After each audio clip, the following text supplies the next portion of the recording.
السلام عليكم ورحمة الله وبركاته. داوديال kusoo dhawaada barnaamij cusub oo ku saabsan doorka ay muslimiintu ku lahayd cilmiga sayniska. Barnaamijku wuxuu noqon doonaa barnaamij taxan. Haddaba kusoo dhawaada qaybtii koowaad oo noqon doonta hordhaca barnaamijka.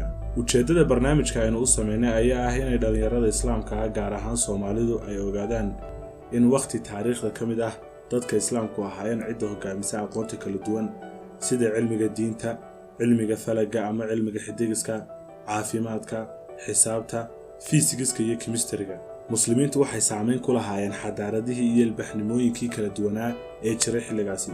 Xadaaradaha uu Islaamku saameynta ugu badan ku lahaa waxa kamid ahaa dhammaan xadaaradihii ka jiray qaaradda Yurub. Qaaradda Yurub waxay ku jirtay waqtigaasi jahli baahsan, taasoo keentay inay noqdaan wadamo aan saameyn badan ku lahayn dunida marka laga hadlayo dhanka cilmiga. waxa ay reer galbeedku bilaabeen inay kutubtii ay culimada Islaamku ka qoreen noocyada kala duwan ee culuumta diinta iyo maadigaba leh ay u turjumaan luqadahooda isla markaana ay ku dhigaan jaamacadaha. waxa kamid ah kutubtii aad loogu dhigan jiray jaamacadaha reer galbeedka kutubtii caalimkii muslimka ahaa ee Ibn Sina oo ay aad uga faa'iideysteen cilmigiisa. waxa jaamacadaha reer galbeedka lagu dhigayay kutubta caalimkan muslimka ah 6 qarni ama 600 oo sanado. kutubta caalimkan ayaa waxay wax badan u iftiimiyeen caalamka cilmiga caafimaadka. haddaba waxaynu oran karnaa horumarka ay reer galbeedku ka sameeyeen cilmiga sayniska ah waxa asal iyo gundhigu ahaa ilbaxnimada Islaamka. sheekh la oran jiray Mustafa Subaxi oo ah ustaad shareecada dhiga oo Suuriyaan ah ayaa wuxuu kitaabkiisa ku soo qaatay qormo u dhigan sidan: waxay ahaayeen carabta iyo muslimiintu qaar raad weyn ku leh reer galbeedka marka laga hadlayo saaxadda aqoonta kala duwan sida falsafada, caafimaadka, xisaabta, juqraafiga, chemistryga iyo cilmiga. waxay ku baraarugeen reer galbeedku cilmigii culimadeena. waxay aqoonta u soo doonan jireen Ishbiiliya, Qurduba, Qarnaada iyo meelo kale oo ay muslimiintu ka talin jireen.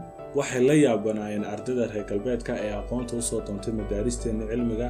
qaar aad ula yaaban waxay dhiganayaan oo ah wax aan weligood aanay ku maqal dhulkooda. way la yaabi jireen markay arkaan culimada Islaamka oo xalqadaha cilmiga iyo kutubtooda kaga sheekeynaya dhulka wareegiisa iyo qaabka uu samaysan yahay, dhaqdhaqaaqa meerayaasha, xidigaha iyo hawada sare. waxa loo yaqaan al-fadaa al-khariji. halka caqliga shucuubta reer galbeedka ay ka buuxeen khuraafaad aad loola yaabo. waxa waqtiga aad caan uga noqotay gudaha Yurub in kutubtii ku qorneyd afka Carabiga loo turjumo luqadaha Laatiiniga ah. waxay kutubtii culimada Islaamku alifeen manhaj aqooneed u noqdeen jaamacadaha Yurub. kutubtii waqtiga aadka loo turjumay waxa kamid ahaa kitaab uu qoray caalimkii muslimka ahaa ee Ibn Sina. kitaabkaas oo la oran jiray Kitaab al-Qanuun. kitaabkan waxa uu caalimku ka qoray cilmiga caafimaadka qarniga 12.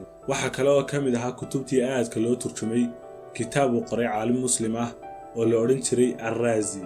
waxaana kitaabkiisa la oran jiray Al-Hawi. kitaabkani wuxuu ahaa kitaabkii ugu weynaa qarnigii 16aad ee miilaadiga. xataa wuxuu ka weynaa kitaabka al-Qanuun ee uu qoray caalimkii muslimka ahaa ee Ibn Sina. sidoo kale waxa jiray kutub aad u badan oo laga qoray falsafada oo loo turjumay luqadaha Laatiiniga ah oo ay kamid ahaayeen falsafadihii Yuunaan ama Greek wadanka loo yaqaano oo ay culimada Islaamku kutubtooda ku qoreen ama ay soo turjumeen. qaar kamid ah musanafiinta reer Yurub waxay si cad u qirsan yihiin inay muslimiintu ahaayeen macallimiintii Yurub muddo aan ka yarin 600 oo sano. haddaba waxaynu taxanaha barnaamijkeena mid ugu soo qaadan doonaa culimadii iyo halyeeyadii Islaamka ee wax ka bedelay caalamka, sidoo kale hormuudka iyo asaaska u ahaa cilmiga casriga. waxaan rajayn doonaa in barnaamijkani wax badan iftiimin doono insha Allah. waa inoo qaybta labaad ee barnaamijkeena. fadlan haddii uu ku cajabiyo muuqaalku like saar oo la wadaag asxaabtaada. kana mid noqo dadka ku xidhan channelka oo subscribe saar. taabo jalaska kuu muuqda si aad uga war hesho muuqaal kasta oo cusub. mahadsanid daawada.